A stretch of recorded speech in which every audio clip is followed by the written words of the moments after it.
Halo semuanya, nama saya Sheryl Aurelia Galinda dari kelas 9 SMP Kemudian 1. Saya membuat video ini sebagai syarat kelulusan tahun ajaran 2024-2025. Dalam video ini berisikan informasi tentang salah satu topik SDGs, yaitu kesetaraan gender, dan apa hubungannya dengan Negara Kesatuan Republik Indonesia. Menurut kamu apa itu kesetaraan gender? Menurut Anda apa itu kesetaraan gender?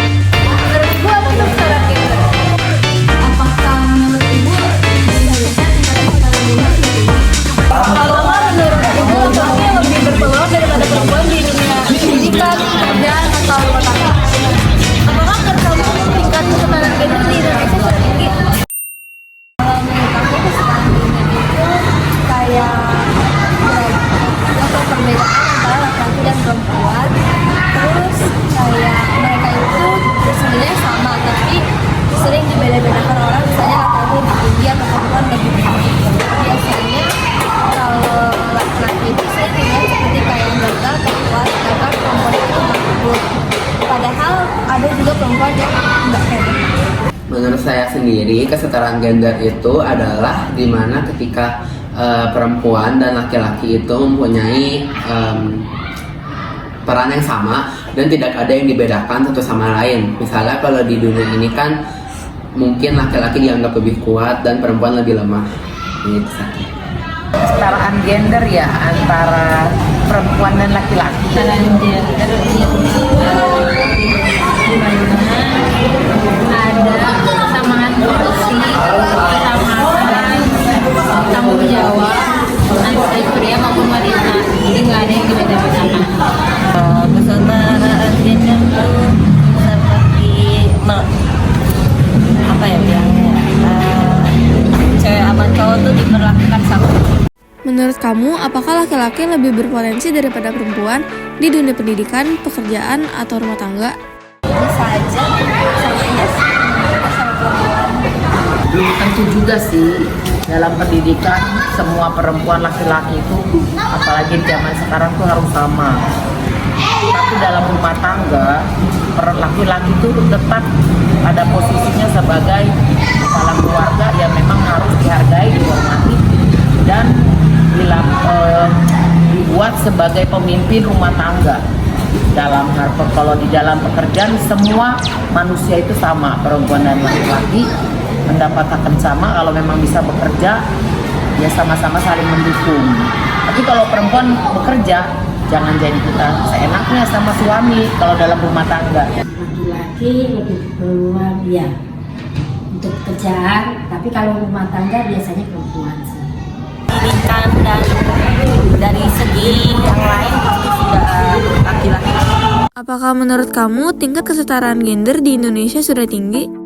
Menurut saya di Indonesia itu sangat kurang sekali kesetaraan gendernya, karena di Indonesia itu sebenarnya tuh misalnya kita pengen lamar kerja, itu tuh banyak sekali standarnya.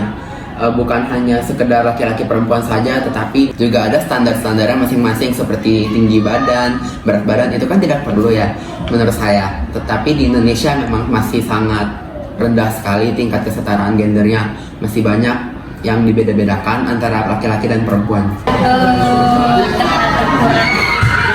saya tidak setinggi itu, kurang. Terutama untuk perempuan, banyak banget perempuan yang diperlakukan seperti ini. Pokoknya nggak sama lah dengan laki-laki dilakukan. Jadi sebenarnya apa sih itu kesetaraan gender? Kesetaraan gender adalah kondisi di mana laki-laki maupun perempuan memiliki hak, peran, dan kesempatan yang setara di dalam semua aspek kehidupan, seperti ekonomi, politik, atau pendidikan.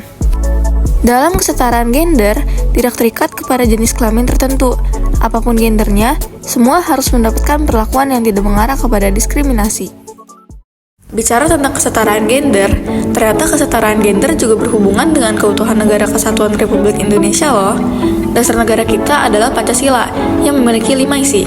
Isi dari sila kelima berhubungan dengan kesetaraan gender, yaitu keadilan sosial bagi seluruh rakyat Indonesia. Dengan adanya kesetaraan gender yang menyetarakan hak semua masyarakat Tanpa melihat jenis kelamin, kita bisa mewujudkan sila kelima. Ketika semua orang memperlakukan dan memberikan peluang yang sama kepada perempuan ataupun laki-laki, tidak akan ada yang merasakan ketidakadilan, sehingga perceraian akan lebih jarang terjadi, dan tingkat ketentraman di dalam suatu negara dapat meningkat. Namun, meski begitu, masih banyak orang yang beranggapan bahwa laki-laki memiliki fisik yang lebih kuat dan lebih berani untuk mengerjakan sesuatu, sehingga kesempatan yang diberikan kepada laki-laki harus lebih besar daripada kesempatan yang diberikan kepada perempuan.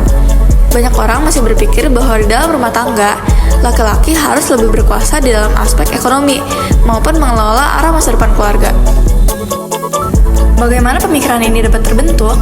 Alasan paling umum mengapa masyarakat masih sering berpikir seperti demikian, yaitu karena sudut pandang dari tradisi dan budaya lalu yang terbawa sampai ke zaman ini, menganggap bahwa laki-laki adalah pencari nafkah utama, dan perempuan seharusnya mempelajari cara menjadi ibu rumah tangga yang baik tanpa harus memikirkan karir. Adapun alasannya, karena terpengaruhi oleh media atau iklan populer yang memperkuat anggapan untuk melakukan tindakan yang merujuk kepada ketidaksetaraan gender. Kenyataannya, laki-laki tidak harus selalu memiliki posisi pekerjaan yang lebih tinggi dari perempuan. Laki-laki tidak harus selalu sepenuhnya secara satu pihak memikirkan arah masa depan keluarga. Adanya kesetaraan gender adalah untuk menyadarkan masyarakat bahwa melihat kekuatan fisik seseorang tidak bisa menjadi patokan, bahwa ia harus mendapatkan peran, posisi, atau kesempatan yang lebih tinggi. Oleh karena itu, mari mulai terapkan kesetaraan gender dalam bermasyarakat. Halo, kalian sudah menonton video ini hingga akhir. Jadi, apakah kalian sudah tahu apa itu kesetaraan gender? Saya sangat berharap video ini bisa bermanfaat bagi para penonton. Terima kasih.